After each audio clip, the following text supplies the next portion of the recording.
you were both my favorite parts of season 3. Sherry and Carrie are such an epic you couple. Is it safe to say that they're the best couple from the show? I would say it's safe because it's me. Yeah, definitely. We're the best. Strongest couple of Madre Linda. King and Queen of Madre Linda. Let's go. King and Queen. Sherry has kind of this huge switch midway through where we think she's this one kind of vapid influencer. What was it like kind of humanizing that character throughout the course of the season? Samantha, it's my favorite thing to take characters that people generally like write off, like, oh, it's on the surface, and really digging in past what you would imagine, like what your judgments are. So when I got to do the switch, well, even before the switch, I loved being someone that people would potentially hate. It's never happened. So I really dug into that. But when we find out that she's more than, what we think in 1 through 4, that she is truly the queen of this kingdom and she has things to protect, that for me as an actress was the tops. Travis, I have to ask about turning into Carrie, because you're bragging about 6% body fat and I believe you because you looked jacked. Are you maintaining that? What was that like? And Carrie's mindset is just so at first you think kind of wacko. So tell me all about that. I started reading a lot of sports psychology when I got the role, just to really get into the mentality of Carrie, because he's all about mindset. There's some sports psychology fiction by Daryl Donnelly that I just inhaled. And then I feel like that really built Carrie up internally. And then I hired a trainer and a nutritionist named Grant Roberts. And we put on 10 pounds of muscle. I felt like that really was the physique of Carrie. And I feel like Carrie's the guy that is a leader amongst men. He takes men out in the woods and he's all about reclaiming your masculinity. And I wanted to really be able to feel that. And so putting on 10 pounds and really boosting up my training and my nutrition, it was a lot of work and really intense, but that's exactly who Carrie is.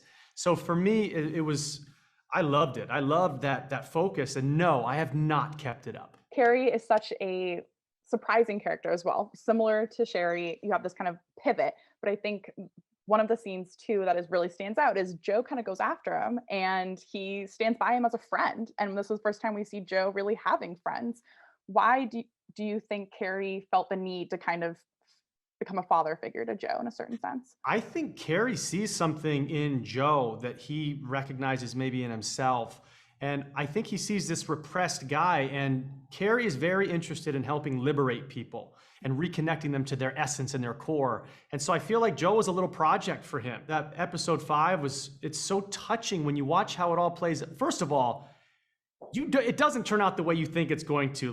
There are some moments where you think that Joe is gonna kill me instantly.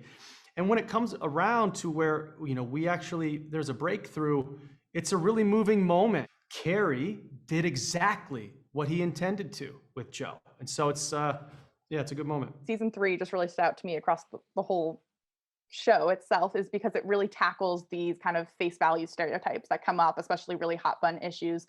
For each of you guys separately, what was that kind of like just dealing with it in the 21st century? I think that Sarah and the writers did such a great job. I mean, I think that season 3 is so prescient in a way that season 1 and season 2 are not. Season 3 really feels like this moment. And so I think that for me, playing Sherry, this momfluencer, and what we think about these people, and then learning what her life really is and why she chose to be an influencer in the first place is really it speaks to today.